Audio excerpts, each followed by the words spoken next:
Estamos passando por uma pandemia mundial, onde esse vírus já matou mais de 1,5 milhão de vítimas em todo o mundo. No Brasil, o vírus já vitimou mais de 500 mil pessoas. Mas você sabia que essa não foi a única pandemia do mundo? Hoje irei mostrar a vocês algumas das pandemias que foram catastróficas para a humanidade. Já vai deixando o seu like e não se esqueça de se inscrever no canal e ativar o sininho de notificação, para que você não perca os próximos vídeos aqui do canal.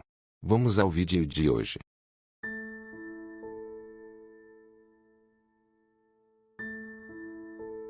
A gripe espanhola foi uma pandemia que aconteceu entre 1918 e 1919, atingindo todos os continentes e deixando um saldo de, no mínimo, 50 milhões de mortos. Não se sabe o local de origem dela, mas sabe-se que ela se iniciou de uma mutação do vírus influenza. Os primeiros casos foram registrados nos Estados Unidos. A gripe espanhola espalhou-se pelo mundo, principalmente por conta da movimentação de tropas no período da Primeira Guerra Mundial, tendo um impacto direto nos países que participavam desse conflito. Aqui no Brasil, ela chegou em setembro de 1918, espalhando-se por todas as regiões do país e causando a morte de 35 mil brasileiros.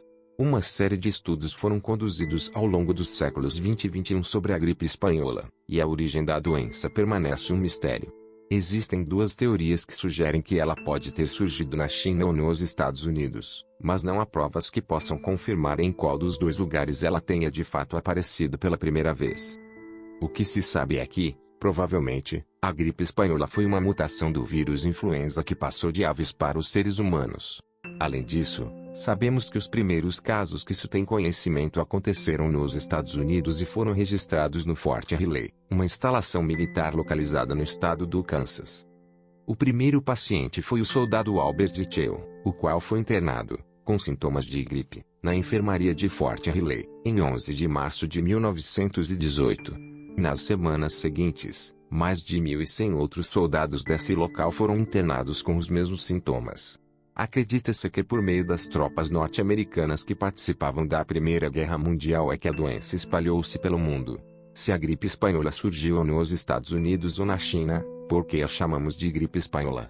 O termo espanhola não faz referência à suposta origem da doença, mas sim ao fato de que a imprensa espanhola ficou conhecida por divulgar as notícias dela pelo mundo.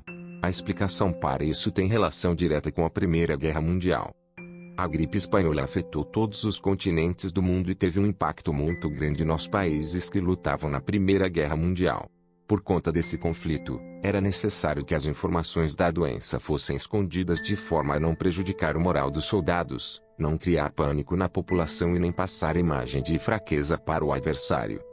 Assim, as notícias dessa gripe letal eram censuradas em grande parte dos países europeus. A Espanha, no entanto, não participava da guerra, e sua imprensa tinha liberdade para falar da doença. Isso fez com que a cobertura espanhola ficasse conhecida no mundo, e a pandemia passou a ser nomeada como gripe espanhola. A gripe espanhola alastrou-se pelo mundo em 3 ondas. Primeira onda, iniciada em março de 1918. Segunda onda, iniciada em agosto de 1918. Terceira onda, iniciada em janeiro de 1919. Entre essas 3 ondas, a segunda ficou conhecida por ser a mais contagiosa e por possuir os maiores índices de mortalidade. A tese aceita é a de que a doença inicialmente se espalhou pelo mundo por meio das tropas norte-americanas enviadas para a Europa para participarem da Primeira Guerra Mundial. Uma vez estabelecida no continente europeu, a doença foi levada para o restante do mundo pelo deslocamento de pessoas por meio de viagens ou do sistema de transporte internacional de mercadorias. Aqui no Brasil, por exemplo, ela chegou, em setembro de 1918, por uma embarcação que veio da Inglaterra e passou por Lisboa, Recife, Salvador e Rio de Janeiro. Todos os continentes habitados foram afetados pela gripe espanhola, e o historiador J.N. Ais alega que pouquíssimos locais, como áreas do norte da Islândia e algumas ilhas da Samoa Americana, não foram afetadas. Isso significa que somente locais remotos conseguiram escapar da gripe espanhola. À medida que a gripe espanhola ganhou espaço, o efeito era o mesmo em diferentes locais. O sistema de saúde entrou em colapso devido à grande quantidade de pessoas doentes. A princípio, muitos cientistas acreditavam que o causador da doença tinha sido uma bactéria conhecida na época como bacilo de Pfeiffer, mas atualmente sabemos que essa teoria não estava correta. Os médicos da época não sabiam como tratar adequadamente a doença, primeiro, por ela ser nova, e segundo, porque a medicina até então não tinha conhecimento suficiente para tal ação. Uma série de medicamentos começaram a ser administrados aos pacientes como tentativa de combatê-la, mas mostraram-se ineficazes. Os tratamentos dedicaram-se, dessa forma, a aliviar o sofrimento dos pacientes, e, assim, o papel das enfermeiras foi essencial, pois elas mantinham os cuidados diários com aqueles que adoeciam. No entanto, como mencionado, o colapso dos sistemas de saúde ocorreu em diferentes locais onde a doença chegou, e nem todos tiveram acesso ao tratamento devido. Isso forçou a tomada de medidas emergenciais, como a improvisação de hospitais e de leitos para atender as pessoas que adoeciam. Outro ponto é que os pacientes mais graves e que desenvolviam infecções sofriam consideravelmente, pois, naquela época, não existiam antibióticos para realizar o tratamento deles. Como se identificou que a doença era contagiosa, muitos locais adotaram medidas de isolamento social. Assim, foram decretados o fechamento de escolas, igrejas, comércio e repartições públicas em diferentes locais, inclusive no Brasil. Em alguns deles, como nos Estados Unidos, adotou-se o uso de máscaras para reduzir-se o contágio. Muitos locais incentivaram a população a entrar em quarentena. JNAS afirma que a quarentena em alguns lugares, como na Austrália, teve grande sucesso, uma vez que o país foi atingido pela primeira onda da gripe, mas não foi afetado pela segunda. O combate contra a gripe espanhola presenciado em locais como a Europa e a América do Norte não foi em locais como a Ásia e a África, em grande parte ainda colonizados pelos europeus, o que fez com que milhões de pessoas morressem neles. Isso fez com que surgissem algumas teorias que tentaram explicar a mortalidade da doença pela classe social. Em alguns locais, como a Índia, ela pode ser aplicada, em outros, não. Entre os milhões de mortos de gripe espanhola no país, fala-se que entre 18 e 20 milhões de pessoas morreram só na Índia. A maioria pertencia às castas mais baixas. Outra questão que permanece sem explicação é o porquê da doença ser mais mortal em jovens de 20 a 30 anos. A gripe espanhola foi uma das piores pandemias da história da humanidade. Mostrou-se como uma doença com grande capacidade de contágio e altamente letal. Os especialistas do assunto falam que 25% de toda a população norte-americana foram afetados pela doença, o que corresponde de 25 a 30 milhões de pessoas. No caso do Brasil, por exemplo, a cidade de São Paulo foi uma das mais afetadas, e, embora tenham sido notificados 116.777 casos nela, 22,32% da população, acredita-se que o total de pessoas infectadas pela gripe espanhola tenha sido de 350 mil, o que corresponde a cerca de 2/3 da sua população naquele período. Ao todo, os especialistas do assunto apontam que a quantidade mínima de pessoas que morreram de gripe espanhola, entre 1918 e 1919, tenha sido de 50 milhões, mas algumas estatísticas elevam esse total para até 100 milhões de pessoas. Um dos locais mais afetados, como mencionado, foi a Índia, que registrou, no mínimo, 18 milhões de mortos. Aqui no Brasil foi registrado, oficialmente, o total de 35 mil mortos.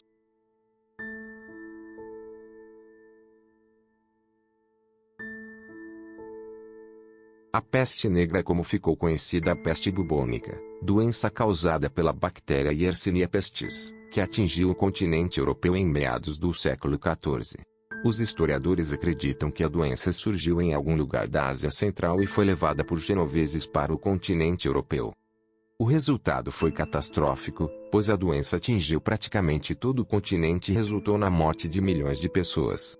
As estimativas mais tradicionais falam que cerca de 1/3 da população europeia morreu por causa da crise de peste negra, mas algumas estatísticas sugerem que a quantidade de mortos possa ter ultrapassado a metade da população europeia. A peste bubônica é uma doença causada pelo Yersinia pestis, uma bactéria que é encontrada em pulgas que ficam em ratos contaminados.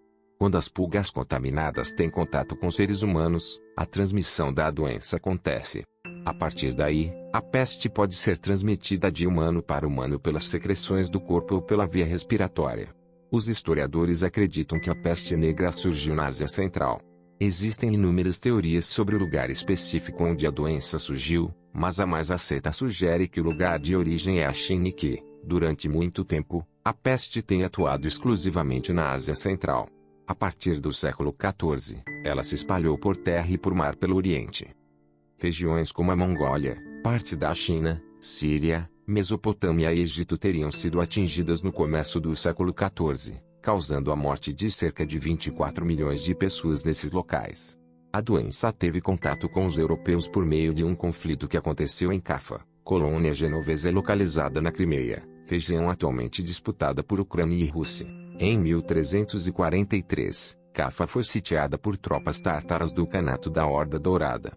O conflito seguiu com interrupções até que, em 1346, as tropas tártaras foram dizimadas por um surto de peste negra.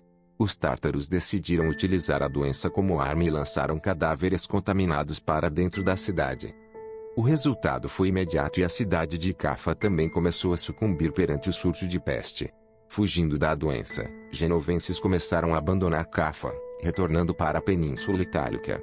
Nesse retorno, os genoveses levaram a enfermidade para locais como Constantinopla, Gênova e Marsella, o que resultou na disseminação por todo o continente europeu. A partir dos portos no litoral mediterrâneo, a peste negra difundiu-se pela Europa. Em 1347, a doença chegou a Sicília, ilha ao sul da Península Itálica. Em 1348, chegou a Marsella, sul da França. Em 1349, alcançou Gênova e o norte da Itália e, a partir daí, espalhou-se por toda a Europa. A difusão dessa doença levou morte por todo o continente europeu, uma vez que ninguém sabia o que a causava. Isso naturalmente fez surgir todo tipo de especulação a respeito das causas da peste.